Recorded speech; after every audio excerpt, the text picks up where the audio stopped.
இந்த மடப்புரம் ரொம்ப ஃபேமஸான கோயில், நம்ம எல்லாருக்குமே தெரியும் மடப்புரம் கோயில். அங்கே இருக்க கோவிலில் வந்துட்டு தற்காலிக காவலராக வந்து ஒர்க் பண்ணவர் தான் இந்த அஜித்குமார் அப்படிங்கிற பர்சன். 27 வயது இவருக்கு. முதலே போலீஸ் வந்து அஜித்குமாரை கூட்டிகிட்டு போயிட்டாங்க. இவங்க தம்பி வீட்டுக்கு வர்றதுக்கும் போலீஸ் வீட்டுக்கு வர்றதுக்கும் கரெக்டாக இருக்குது. போலீஸ் வந்து வீட்டில் சர்ச் பண்ணுறாங்க, நகை எங்கே வச்சிருக்கீங்க. எஃப்ஐஆர் போடாமல் இதெல்லாம் எதுவுமே நடக்கக்கூடாது.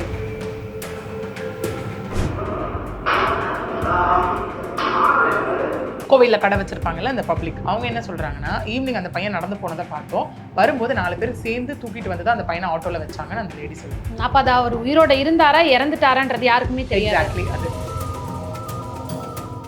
ஐபிஎன் நேயர்களுக்கு வணக்கம். இளைஞர் அஜித்குமார் அவருடைய லாக்அப் டெத் பத்தி விரிவான ஒரு விளக்கம் கொடுக்கறதுக்காக அட்வொகேட் பிரியதர்ஷினி நம்ம கூட இணைஞ்சிருக்காங்க. மேம் வணக்கம். வணக்கம் மேம். இப்போ பரபரப்பாக போயிட்டு இருக்கு எல்லா இடத்துலையுமே ஜஸ்டிஸ் ஃபார் அஜித்குமார் அப்படின்னு சொல்லிட்டு, ஆக்சுவலி ஒரு சின்ன விளக்கத்தோட அவர் யார், என்ன நடந்தது, இப்போ அவருக்கு வந்து நடந்த அந்த ஒரு அநீதி, அது மட்டும் கிடையாது. கடந்த 4 வருடத்துல 24 கேஸுக்கு மேல இந்த மாதிரி லாக்அப் டெத் நடந்துட்டு இருக்கு. அது இன்னும் அதற்கு மேலேயும் நடந்துட்டே தான் இருக்கு. நமக்கு தெரிஞ்ச கணக்கு 24 தான். ஆமா, இதை பத்தின ஒரு விளக்கம். கண்டிப்பா. ஏன்னா இது பொறுத்த வரைக்கும் பாத்தீங்க அப்படின்னா, ஏன்னா ஃபர்ஸ்ட் இப்பெல்லாம் எப்படி ஆயிடுச்சுன்னா, யாராவது ஒருத்தர் பாதிக்கப்படுறாங்க இல்ல யார் குற்றம் செய்யறாங்களோ பேக்ரவுண்ட் செக் போற மாதிரி ஆயிடுச்சு இன்னைக்கு இருக்க சிச்சுவேஷன். ஓகே, ஏன் இதுல இவ்வளவு தீவிரம் காட்டணும், என்ன இன்ஃப்ளூயன்ஸ் இருக்கு அப்படிங்கிற பாயிண்ட்டும் இல்ல, இவங்க வந்து எந்த சமூகத்தை சார்ந்தவர்கள், இவங்க யாரு, ஏன் இவங்க இன்ஃப்ளூயன்ஷியலா இருக்கிறதுனால இவங்க சப்ரஸ் ஆறாங்களா அப்படிங்கிற மாதிரி நிறைய விஷயங்கள் இன்னைக்கு ஒரு எப்படி சொல்றது, ஒரு காமன் பீப்புளே ரொம்ப அவேர் ஆயிட்டாங்கன்னு நம்ம சொல்லணும் இன்னைக்கு. ஏன்னா மோர் தென் லா பெர்ஸ்பெக்டிவ் இதெல்லாம் காமனா எல்லாருமே வந்து இன்னைக்கு ஒரு செக்லிஸ்ட் வச்சுட்டாங்க, இதெல்லாம் இருக்கா இதெல்லாம் இருக்கா இதெல்லாம் இருக்கா அப்படிங்கிற மாதிரி நிறைய விஷயங்கள் ஆயிடுச்சு. ஒரு சின்ன ரீகேப் மாதிரி இதுல என்ன நடந்தது, யார் இவர் அப்படின்னு பார்த்தோம்னா, அதாவது இந்த மடப்புரம் ரொம்ப ஃபேமஸான கோயில், நம்ம எல்லாருக்குமே தெரியும் மடப்புரம் கோயில். அங்க இருக்க கோவில்ல வந்துட்டு தற்காலிக காவலராக வந்து ஒர்க் பண்ணவர் தான் இந்த அஜித்குமார் அப்படிங்கிற பர்சன். 27 வயது இவருக்கு. ஓகே, இவர் அங்க ஒர்க் பண்ணிட்டு இருந்திருக்காரு சிவகங்கையில. சம்பவம் நடந்த அன்னைக்கு என்ன இருக்கு அப்படின்னா, 2 பெண்கள் வந்துட்டு அன்னைக்கு கார்ல வந்ததா சொல்லப்படுது. ஒருத்தவங்க வந்து நிக்கிதா அப்படிங்கிறவங்க, அவங்களுக்கு வந்து 48 வயது. அவங்களுடைய அம்மா வந்து சிவகாமி, இவங்களுக்கு 73 வயது.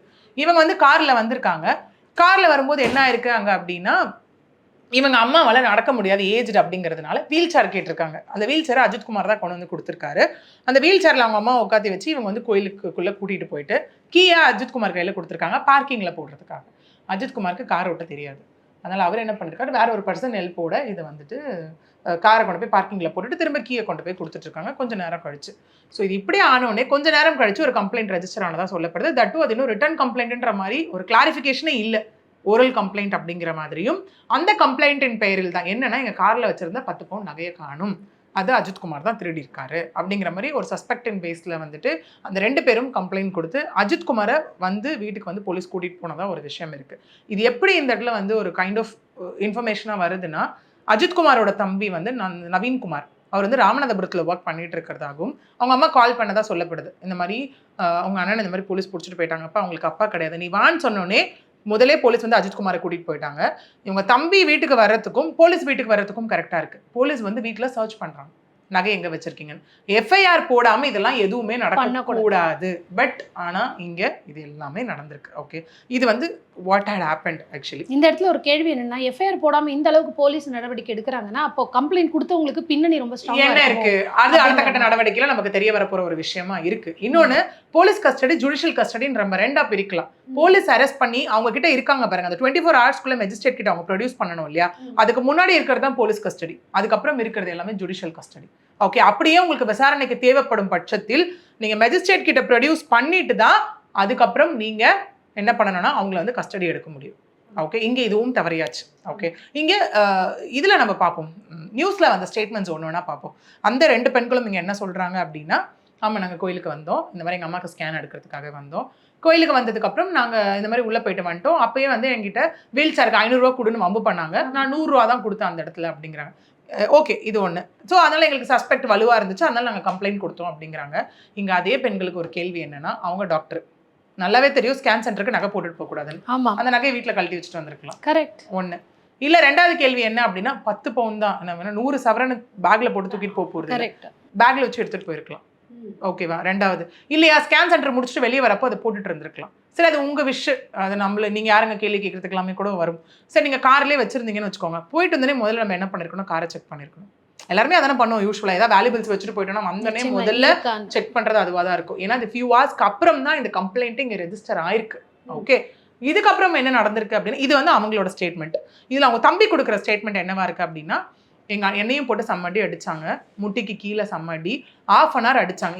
என்ன அடிச்சாவது எங்க அண்ணன் ஒத்துப்பாரோ அப்படிங்கிற இதுலயா இருக்கட்டும், எங்க அண்ணனையும் போட்டு நல்ல அடி அடிச்சாங்க. எங்க அண்ணன் அடி தாங்க முடியாம தான் கோயிலுக்கு பின்னாடி HRNCக்கு சொந்தமான மாட்டு கொட்டகையில வந்து நான் வச்சிருக்கேன்னு சொல்லிட்டாரு எங்க அண்ணன். அப்பயாவது அடியை நிறுத்த மாட்டாங்களாம் தான் அப்படின்னு அவரு ஒரு ஸ்டேட்மெண்ட் அந்த இடத்துல சொல்றாரு. 2வது. 3வது ஒரு லேடி அங்க ஒரு ஸ்டேட்மெண்ட் சொல்றாங்க. அந்த பப்ளிக்ல கோவில்ல கடை வச்சிருப்பாங்கல்ல அந்த பப்ளிக், அவங்க என்ன சொல்றாங்கன்னா, ஈவினிங் அந்த பையன் நடந்து போனதை பார்த்தோம், வரும்போது 4 பேர் சேர்ந்து தூக்கிட்டு வந்து தான் அந்த பையனை ஆட்டோல வச்சாங்கன்னு அந்த லேடி சொல்றாங்க. அப்ப அது அவர் உயிரோட இருந்தாரா இறந்துட்டாரான்றது யாருக்குமே தெரியாது. எக்ஸாக்ட்லி அது. 4வது என்ன அப்படின்னு பார்த்தோன்னா, ஒரு சிறுவன் அங்க சொல்றான், நான் அந்த பக்கம் போகும்போது அடிச்சிட்டு இருந்தாங்க அந்த அண்ணாவை, எனக்கு தெரியும். அந்த அடிச்சதுல வந்துட்டு கையை கட்டி முட்டி போட வச்சு அடிச்சிட்டு இருந்தாங்க. ஏன்னா அந்த அடிச்ச பிளாஸ்டிக் பைப் நேத்து வீடியோ கூட ஒரு வீடியோ ரிலீஸ் ஆயிருக்கு. ஒரு மஃப்டியில இருக்கக்கூடிய 2-3 போலீஸ்காரங்க ரொம்ப, அதாவது பாக்குறதுக்கே ஒரு உருக்கமா இருக்கு.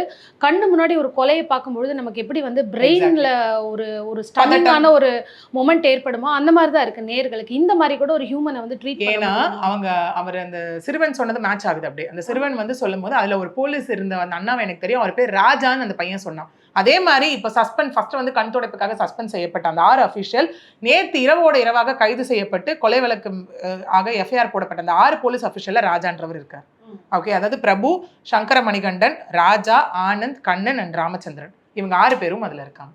ஓகே, இன்னொன்னு இவங்க ஸ்பெஷல் போலீஸ் ஃபோர்ஸ். இங்க என்ன கேள்வினா, இதை வந்து தலைமை தாங்கினது ஹெட் கான்ஸ்டபிள்னு சொல்லப்படுது. யார் என்கொயரி பண்ணணும்? எஸ்ஐ இல்ல இன்ஸ்பெக்டர் தானே என்கொயரி பண்ணணும். அப்ப ஸ்பெஷல் போலீஸ் ஃபோர்ஸ்னா அப்ப அவங்களுக்கு ரிப்போர்ட்டிங் அத்தாரிட்டி ஒருத்தவங்க இருப்பாங்கல்ல, அவங்களுக்கு இது தெரியுமா? தெரியாதா? இந்த கேஸ் போஸ்ட்மார்ட்டம் முன்னாடி வேற டர்ன், போஸ்ட்மார்ட்டம்க்கு அப்புறம் வேற டர்ன். அப்ப அதுக்கப்புறமே என்ன பண்ணாங்க, அவரை நாங்க பிடிக்க போகும்போது கீழே அவருக்கு வலிக்க விழுந்து ஃபிட்ஸ் வந்துச்சு, அதுல அடிபட்டுருச்சு அப்படின்னாங்க. எங்க கீழே விழுந்தா அடிப்பட்டா ஸ்கல்ல அடிப்படும், இல்ல எங்கேயாவது அடிப்படும். 18 இடத்துல உடம்புல எப்படி அடிப்படும்? இதுதான் போஸ்ட்மார்ட்டம் ரிப்போர்ட் சொல்ற விஷயம். உடல்ல 18 இடங்கள்ல காயம் இருக்கு. அதாவது ஸ்கல்லு, ஓகே, கழுத்து, உடம்பு எல்லா இடத்துலயும் 18 இடத்துல காயம் இருக்கு. இன்டர்னல் ப்ளீடிங்கும் இருக்கு. இது எப்படி பாசிபிள் அந்த இடத்துல? அப்புறம் அடிக்கிற வீடியோ அங்க வந்திருக்கு இல்லையா? நீங்க எஃப்ஐஆர் போடல இந்த இடத்துல. ஓகே, ஆஸ் பர் லா நம்ம இல்ல எல்லா ஆக்டுமே உள்ள வரும்னு வச்சுப்போம். நம்ம எனக்கு கிரிமினல் ஆக்ட்ஸ் உள்ள வரும். ஓகே, அதாவது ஐபிசி, எவிடன்ஸ், அதுக்கப்புறம் கான்ஸ்டிடியூஷனல் லா, சிஆர்பிசி, இது எல்லாமே உள்ள வரும். ஓகே, உள்ள வரும்போது right of an arrested person ஒன்று இருக்கு. அரெஸ்ட் பண்ணி 24 மணி நேரத்துக்குள்ள மேஜிஸ்ட்ரேட் கிட்ட ப்ரொடியூஸ் பண்ணணும். அவங்க குடும்பத்தாருக்கு சொல்லணும். சர்ச் வாரண்ட் எல்லாம் வீட்டுக்கு போய் சர்ச் பண்ணக்கூடாது. கம்ப்ளைனட்டும் வரணும். அவங்க பக்கம் இருக்க எவிடன்ஸ் எல்லாமே கொடுக்கணும். அவங்க தம்பி இங்க இன்னொரு விஷயம் சொல்லியிருந்தார். ஃபோன் பண்ணி நீங்க நகை நிஜமா கார்ல தான் வச்சிருந்தீங்களான்னு சொல்லி ஒரு போலீஸ் அஃபிஷியல் கேட்டாருன்னு சொல்லி சொல்றாரு. கம்ப்ளைண்ட் ஸ்பாட்ல இல்லையே, ரிட்டன் கம்ப்ளைண்ட் முதல்ல கொடுத்தாங்களான்னு இங்க எதுவுமே அஃபிஷியலா நமக்கு இது வரைக்கும் வெளியில வரலையே. அப்போ அது இன்ஃப்ளூயன்ஸ்டு பர்சனா, வெறும் ஒரு வாய் வார்த்தையில ஒரு மனுஷனை கொலை பண்ற அளவுக்கு போறாங்கன்னா அப்போ அந்த அளவுக்கு இன்ஃப்ளூயன்ஸ்டு. அப்ப என்ன நடக்குது இங்க? அந்த மாதிரி क्वेश्चंस தான் இந்த இடத்துல வருது. ஏன்னா ஒரு காமன் பப்ளிக் அரெஸ்ட் பண்ணி கூட்டு போற விதமே வேற. நேற்று நைட்டோட அந்த போலீஸ் அஃபிஷியலை அரெஸ்ட் பண்ணி, ஓகே, அதுக்கப்புறம் வந்துட்டு இதுக்கப்புறம் அவங்களை அரெஸ்ட் பண்ணி அதுக்கப்புறம் அவங்க மேல கொலை வழக்கு இதெல்லாம் போடப்பட்டிருக்கிறது எல்லாமே அந்த இடத்துல நடந்திருக்கு இல்லையா? சோ இதுதான் விஷயமா இருக்கு. இது ஜஸ்டிஸ் ஒரு பக்கம் அஜித் குமார்க்குன்னு இருந்தாலும் இப்போ அரெஸ்ட் பண்ணப்பட்ட போலீஸுடைய ஃபேமிலி வந்து ஒரு தர்ணா மாதிரி பண்ணிட்டு இருக்காங்க, அவங்கள ரிலீஸ் பண்ணணும்னு. இது எந்த அளவுக்கு நியாயமா இல்ல எப்படின்னு நீங்க பாருங்க. இது நியாயமே இல்லையே. எல்லாத்துக்கும் எவிடன்ஸ் கேட்பாங்கல்ல. இப்போ வீடியோவே வந்துருச்சு வெளியே, இப்போ அப்டேட் அதானே, வீடியோவே வந்துருச்சு இந்த இடத்துல. அப்ப அதுல இருக்கிறதெல்லாம் யார்? அப்புறம் முதல்ல யார் உரிமை கொடுத்தா? நிறைய பேர் கெட்ட வார்த்தையில திட்டுறதே அந்த இடத்துல பொறுத்துக்க முடியாது. நேஷனல் ஹியூமன் ரைட்ஸ் கமிஷன் உள்ள வருவாங்கல்ல. நீங்க என்கவுண்டர்லயே ஒருத்தரை நம்ம ஏதாவது பண்ணாலும் எது பண்ணாலும் இந்த மாவு கட்டு போடுற கல்ச்சர் எல்லாம் இப்போ அதிகமாயிடுச்சு. அப்படி இருக்கும்போது இது வந்து எப்படி சொல்றது, ஒரு லாவை தாண்டி மோர் தென் தட் ஹியூமனிட்டியே இல்லாம ஒரு விஷயம் தானே. ஏன்னா சொன்ன மாதிரி இந்த 4 வருஷத்துல 24 இது ரெஜிஸ்டர் ஆயிருக்கு. 2021 மட்டும் 3. இதே மாதிரி கேஸ் வந்து 2022 பாத்தீங்கன்னா 5 நடந்திருக்கு. ஓகே, நம்ம யாருமே வந்துட்டு இந்த சாத்தன்குளம் மேட்டர் மறந்துருக்க மாட்டோம். ஜெயராஜ் பெனிக்ஸ் விஷயமா இருக்கட்டும், சென்னையில் நடந்த விக்னேஷ் தான் இருக்கட்டும், இந்த மாதிரி பல கேசஸ் நமக்கு வந்து இதுல இருந்துட்டு தான் இருக்கு தொடர்ந்து. இது நாட் ஒன்லி ஒரு பிளேஸ்ன்னு கிடையாது. சென்னையில நடக்குது, ராமநாதபுரம், தர்மபுரி, திருநெல்வேலி, இப்போ சிவகங்கை, இந்த மாதிரி சுத்தி எல்லா ஊர்லயும் நடக்கிறத நம்மளால பார்க்க முடியுது. இதுக்கு ஒரே காரணம் அபியூசிவ் ஆஃப் பவர். யார் என்ன, ஏன்னா இதுல பனிஷ்மெண்ட் போலீஸப்பா விட்டுருவாங்கப்பா அப்பெல்லாம் கிடையவே கிடையாது. காமன் பப்ளிக் என்ன பண்றாங்களோ அதே பனிஷ்மெண்ட் போலீஸ் இருக்கு. லாவே என்ன சொல்லுது அப்படின்னா, கஸ்டடி டெத்துனா என்ன? மரணம், இல்னஸ்னால இல்ல இயற்கை மரணம். இது லாக்அப் மர்டர்னு வேணா சொல்லலாம். இப்போ இந்த லாக்அப் டெத் நடந்ததுக்கு தமிழ்நாடு அரசு பொறுப்பேற்கணும் அப்படின்னும் அவருடைய ஃபேமிலி ரொம்ப பெரிய அளவில் பாதிக்கப்பட்டிருக்காங்க. இப்போ இந்த கேஸ் பெருசாக போகாமல் இருக்கிறதுக்கு ஏதோ ஒரு தொகை வந்து கொடுக்கப்பட்டு அட்ஜஸ்ட் பண்ண அந்த மாதிரி ஒரு பேச்சுவார்த்தை போயிருக்கிறதா. இதுலயும் ஒரு விஷயம் என்னன்னு பார்த்தோம்னா, அதாவது ஏடிஎம்கே அட்வொகேட் மாரிஸ்குமார் அவர்கள் தரப்புல வந்து ஒரு பப்ளிக் இன்ட்ரெஸ்ட் லிட்டிகேஷன் ஃபைல் பண்ணப்பட்டிருக்கு மதுரை பெஞ்சில் ஹைகோர்ட்ல. பண்ணதுல வந்து ஒன்று இந்த விசாரணை சிபிஐக்கு மாற்றுங்க இல்லை ஸ்பெஷல் இன்வெஸ்டிகேஷன் டீமுக்கு மாற்றுங்க அப்படிங்கிற மாதிரி அங்கே வந்து கேட்டதா சொல்லப்படுது. ஓகே, பட் அதெல்லாம் அது தாண்டி இன்னைக்கு ஜட்ஜஸும் கண்டனம் தெரிவிச்சிருக்காங்க. காவல்துறை யாரோட கட்டுப்பாட்டில் இருக்கு? ஸ்டேட் கவர்மெண்ட், மாண்புமிகு முதலமைச்சர். அவர் கண்ட்ரோல்ல தானே இருக்கு. அப்போ கண்ட்ரோல் இருக்கும்போது யாரு பொறுப்பேற்கணும்? இந்த விஷயம் ஒரு பூதாகரமா நேற்று வெடிக்கிறப்பதான் அவர் ஏதோ ஸ்டேட்மெண்ட் வராரு வெளில. அது வரைக்கும் அவர் என்ன பண்ணிட்டு இருந்தார்? இந்த இடத்துல வந்து இந்த கோவில்ல நடந்தது அப்படிங்கறதுனால அறநிலைத்துறை அமைச்சருக்கும் இதற்கும் வந்து அவரையும் வந்து ஒரு குரல் கொடுக்கிற மாதிரியான ஒரு விஷயம் நடந்திருக்கு. கண்டிப்பா. ஏன்னா எந்த லிமிட்ல இருக்குன்ற அறநிலைத்துறை அதை சார்ந்தது. ஏன்னா HRNC கோவிலுடைய பின்பக்கம் தான் இது நடந்திருக்கு சம்பவம். ஏன்னா இது தோப்புன்றாங்க, அந்த கால்வாய் இருக்க பகுதின்றாங்க, பின்னாடிங்கிறாங்க, மாதிரி பல இடத்துல நடக்கும்போது அப்ப அவரோட விஷயம் ஒரு போலீஸே வராங்கன்னா அங்க ப்ராப்பர் ஒரு ஸ்க்ரூட்டினிட்டி இருந்தது அப்படின்னா அப்ப கேள்வி கேட்டிருக்கணும்ல. எல்லாத்தையும் விட்டுறலாம். சிசிடிவி எங்க போச்சு? கண்டிப்பா ஒரு கோவில்னா இப்ப எல்லா இடத்துலயுமே சிசிடிவி பார்க்கிங், அது அவ்வளவு பெரிய ஃபேமஸான கோவில்ல ஏன் போலீஸ் அதை பண்ணல? இப்ப நம்மளே ஒரு கம்ப்ளைண்ட் கொண்டு போய் கொடுக்குறோம், போலீஸ் என்ன பண்ணுவாங்க? ஒரு புருஷ பொண்டாட்டி சண்டைக்கு என்ன பண்றாங்க போலீஸ்? சிசிடிவி இருந்துச்சா, அவர் அடிச்சாரா, நீ என்ன ஆதாரம் இருக்கு அப்படின்னு தானே கேக்குறாங்க. இன்னைக்கு அதெல்லாம் எதுவுமே கேட்கலையே. இதுல எங்க போச்சு அதெல்லாம்? ஏன் இவ்வளவு விஷயங்கள் இதுல மிஸ் அவுட் ஆச்சு? இதே போலீஸ்க்கும் பனிஷ்மெண்ட் என்னவா இருக்குன்னா to the max of life imprisonment பனிஷ்மெண்ட்டும் இங்க இருக்கு. சோ இதுதான் விஷயம். இது அடுத்தடுத்த அதிகபட்ச தண்டனை. இப்ப இந்த கேஸ் மூவ் ஃபார்வர்ட் ஆகும்போது ஆதாரங்கள்லாம் கிட்டத்தட்ட அந்த போலீஸ் மேல நிறைய தவறுகள் இருக்குங்கிற மாதிரி ப்ரூவ் பண்ற நிலைமைக்கு வந்தாச்சு. சோ இதற்கான அதிகபட்ச தண்டனை லைஃப் இம்ப்ரெசன்மெண்ட். ஓகே, ஏன்னா still against death penalty is a debatable concept இல்லையா? அதனால life imprisonment to the maximum we can expect. ஏன்னா பொதுமக்களுக்கும் இப்பதான் வந்து ஒரு இது கிடைக்கும், நாளைக்கு நம்ம போனோம்னா நமக்கும் இந்த நிலைமை நடக்காது. இது பிரிவென்ஷன் தானே. இது நடந்ததுக்கு அப்புறம் போறதுக்கு பதிலா அதுக்கு முன்னாடியே நடத்தக்கூடிய ஒரு பிரிவென்ஷன் தானே. சோ அப்படிதான் இதை நம்ம பார்க்கணும். நிச்சயமா வந்து தொடர்ந்து இந்த கேஸ்ல என்ன நடக்குது அப்படிங்கறத அடுத்தடுத்த செய்திகள் நம்ம பார்த்து தெரிஞ்சுக்கலாம். அருமையான ஒரு விளக்கம். நன்றி. நன்றி.